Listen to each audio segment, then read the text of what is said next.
Hey, what's happening, YouTubers? So you saw from the title, it says My Top 10 Marvel Legends of 2024. However, I'm going to change it up, much like last year, because I didn't pick up as many MCU or movie figures as I did comic figures like I have in years past. I decided to condense the list into 15 picks. Now, because there's 15 picks, there's not going to be any honorable mentions. So why don't we just get started with number 15 right now? Right now. No! Kicking off the list at number 15, we have the Goblin Queen from the X-Men 97 series.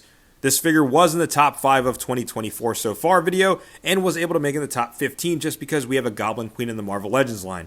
Granted, it wasn't the one some collectors wanted, but it's still dope to have. Bringing the force at number 14, we have the Phoenix. The set itself is awesome because she comes with this Phoenix base, which is an excellent accessory. The figure itself is on the highly articulated female body. The reason it isn't higher up on the list? Well, because we got the Dark Phoenix last year. Bringing the Carnage at number 13, we have Carnage from the movie Venom, Let There Be Carnage. Say what you want about the movie, but the figure aesthetically is freaking gnarly. The bendy wire tendril accessory is a nice touch as well. Bursting through at number 12, we have Death's Head. What's funny is that this figure was on the SDCC first to market exclusive. I remember seeing it at the Hasbro booth at SDCC and passed on it. And then I got enabled by seeing other folks doing toy photography with it, and I finally got it at GameStop. The figure is awesome, and the design is truly a timestamp of its era. Looking through at number 11, we have Nick Fury from the S.H.I.E.L.D. 3-pack. First, we finally have an updated Nick Fury. Well, I mean both versions.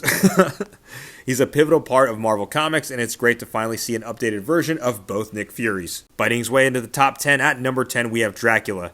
This one was a figure I didn't have on my bingo card and expect to have on my list, but the figure is so well sculpted and pairs well with the recently released Blade figure last year. Flying too close to the sun at number 9, we have Icarus. Much like I said when he was in my top 5 so far video, it's awesome to see a comic Eternals figures being made. A huge fan of the sculpted details on the suit. Here's hoping we get more comic-based Eternals figures in the future. Time hopping his way at number 8, we have Cable from the Zabu Wave. There's not much to say that hasn't been said already about this figure. It's very Marvel vs. Capcom inspired, and the other cool thing is at the end of X-Men 97, he did sport an outfit similar to this. So you can place him in your X-Men 97 display if you wanted to. Well, at least that's what I'm doing. I don't care. Clawing his way at the number 7 spot, we have Sabretooth. Finally, a Sabretooth on the Omega Red body mold. Something we've been waiting for. While it's not the first appearance look, it's the look we've all been waiting for, and it was done right by being put on the Omega Red body mold. Swinging his way at number 6, we have the Scarlet Spider-Man. Much like other figures on the list, needed much needed upgrade of a Scarlet Spider-Man, and it's great that they put on the Renew Your Vows body mold. Well, some say it rivals Mofex. I ain't gonna go that far. But it's still a great Spider-Man figure nonetheless. Building his way into the top 5 at number 5, we have the Zabu Build-A-Figure. This figure was originally my top Marvel Legends of 2024 so far when I made that video back in the summer. However, there's been even better figures that have come out since then, but I'll get to that later. But since this figure still remains in the top 5 mainly because it's indicative of how Marvel Legends has been this year, producing absolute bangers, and this Build-A-Figure is no exception. Slashing his way into the number 4 spot, we have Scar. Now, if y'all have been following my channel for years, you know I'm a huge mark for the Hulk. So anytime Hasbro releases any figures that have to do with the Hulk's part of the universe, I'm always all in for. This was a much needed upgrade and improvement from the early dark days of Marvel Legends from Hasbro. Compound that with the 2 head sculpts that really leave a lot of creative toy photography and shelf presence. By his beard, the king sits at number 3 because Odin is finally here. Finally, a classic Odin to add to your Marvel Legends display, and way better than the All-Father Build-A-Figure that came out in 2015. I think it was 2015. But this chunky dude is an amazing sculpted figure.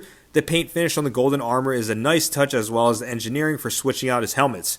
I'm glad they decided to go with the soft goods cape as it's opposed to like a sculpted one, because then it leaves room for the figure to actually sit on a throne, which, by the way, Hasbro, where's the throne accessory? Flying her way into the number 2 spot, we have Warbird, aka Miss Marvel. Last year I said, objectively speaking, Black Widow was the best. This year I'm going to reiterate those same sentiments. Warbird should be the best Marvel Legends of 2024 from pure objectivity. Highly articulated, 2 sets of heads, plus we've been waiting almost 10 years for an updated Warbird Ms. Marvel, and folks were even debating if we'd ever see an updated one. And the Marvel Legends team knocked it out of the park. Truly one of the best objectively, but remember, it's my list. Breaking through at the top spot, we have Wolverine from the summer blockbuster hit Deadpool and Wolverine. Much like last year's number 1, There's a lot of sentimental value that goes into this. I know Fox's Marvel Universe isn't looked fondly by the masses, but one of the things they got right was Hugh Jackman as Wolverine. Logan still remains as one of my favorite X-Men movies ever. Seeing Hugh Jackman piece out of the comic book films was sad, but ended on a high note. That is until he returned this past year. I had thought this return would ruin Logan and the movie, and you know what? It didn't. Because not only did he return, he was donning the actual comic-inspired design. And he returned to the Marvel Legends line 4 years removed from the last time we saw him in that 2-pack with Charles. Suffice to say, the Hugh Jackman head sculpt looks way better than the previous ones did, and the detail and sculpting of the figure also added to many reasons why I chose this figure to be number 1. It's only right that he claimed the top spot as Deadpool and Wolverine movie reclaimed the box office success that the MCU has been lacking over the past year. So there you have it, YouTubers, my top 15 Marvel Legends of 2024. Let me know what you think in the comments below. If you agree or disagree, I don't care. No, I'm kidding. If you disagree, please let me know in the comments below who your top 15, if not 15, your top 10 Marvel Legends of 2024 are. Sound out in the comments below, and like always, if you like what you see, be sure to hit that like button. If you're not already subscribed to the channel, what are you doing? Help me get to 3,000 subs. Go ahead, subscribe. Thanks for watching.